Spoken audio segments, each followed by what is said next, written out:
অনেক বড় হাট। এই গিরা আমি সরাবো কেমন?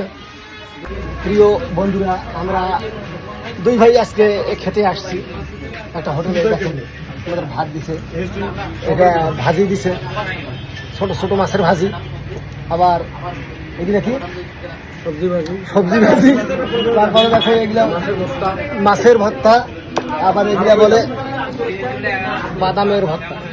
যাই হোক, একখানে আমরা মাংস নিয়েছি, এটা খাসির মাংস, আর এইখানে দেখতেছেন একটা হাঁসের মাংস।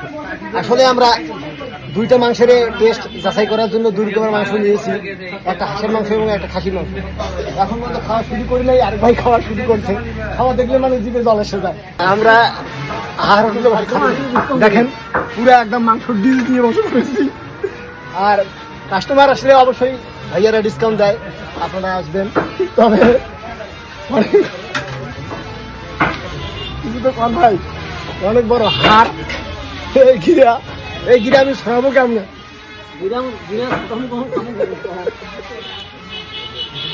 গিরা কখন ছুটামু আর কখন এগুলো মাংস খামু বলেন আপনারা?